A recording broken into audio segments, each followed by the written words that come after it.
how good and how pleasing. Behold, how good and how pleasing.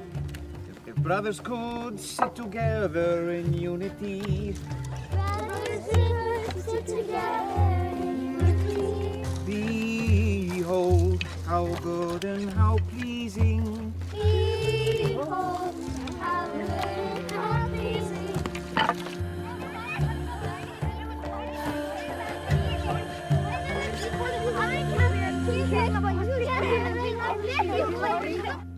So what did you do? I tried to walk away, but he wouldn't stop pushing me. So I pushed him so hard he fell down. And that's why you were punished. Did you expect something different? But even Torah says eye for eye. Why should I be punished too? Yes, but that is for a judge. You are hardly in a court of law. And you, all of you, are to be special. You are to act differently than others. You tell us to be gentle, but Rabbi Josiah said Messiah would lead us against the Romans, that he would be a great military leader. It is important to respect your teachers and honor your parents. And Rabbi Josiah is a smart man. But many times, smart men lack wisdom. Is there anything in Scripture that says Messiah will be a great military leader? There are many things about Scripture that you cannot understand yet, and that is okay, that is fine. You have many years ahead of you. And God does not reveal all things at once. But children, what if many of the things that our people think about how we are to behave and how we are to treat one another are wrong? You want things to be fair. When someone wrongs you, you want to right it. And you know who else loves justice? But what does the Lord say in the law of Moses about justice and vengeance? Vengeance is mine. Yes, very good. Very good. Boys, pay attention. She doesn't even go to Torah class, huh? The Lord loves justice. But maybe it is not ours to handle. Do you remember when David had the chance to kill King Saul, who was evil to him? But he didn't. Saul was God's anointed. And it was not the right time for justice. And God says he will have compassion on his people when... what? Let's see if someone who studies this at school is learning, huh? When their strength is gone? Yes, very good. So, maybe we let God provide the justice. Maybe we handle these things in a different way. Not trying to be the strongest all the time. Even Messiah? You will have to see. But do not expect Messiah to arrive in Jerusalem on a tall horse carrying weapons. And he will be most pleased with those of you who are the peacemakers.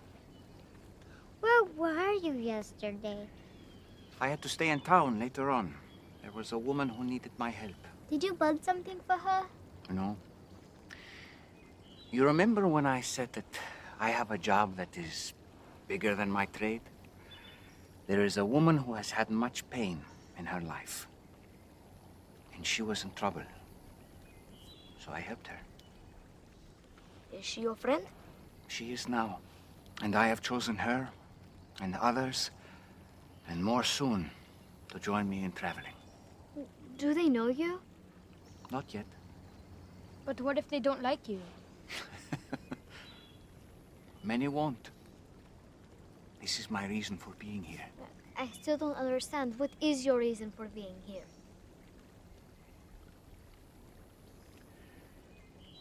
I'm telling you this because even though you are children and the elders in your life have lived longer, many times adults need the faith of children. And if you hold on to this faith really tightly, someday soon, you will understand all of what I am saying to you. But you ask an important question, Abigail. What is my reason for being here? And the answer is for all of you.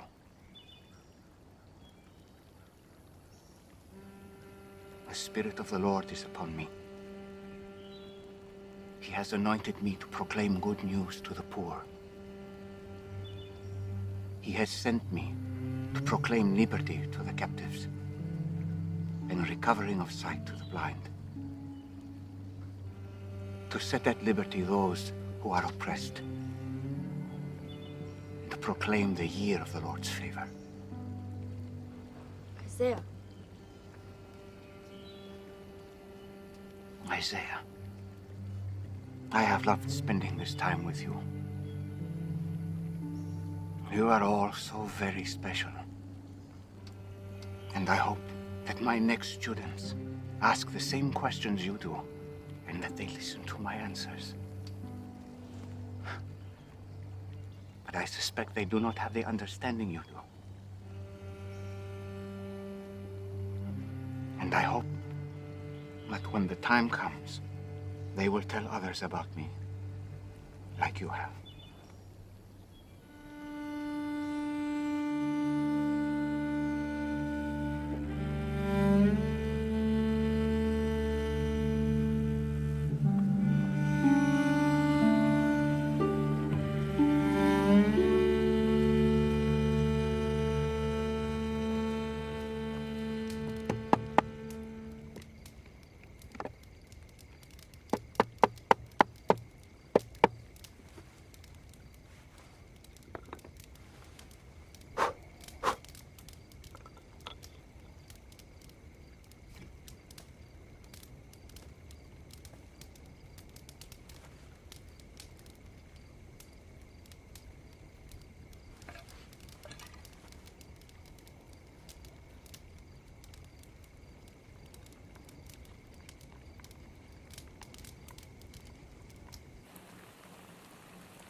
Abigail, I know you can read.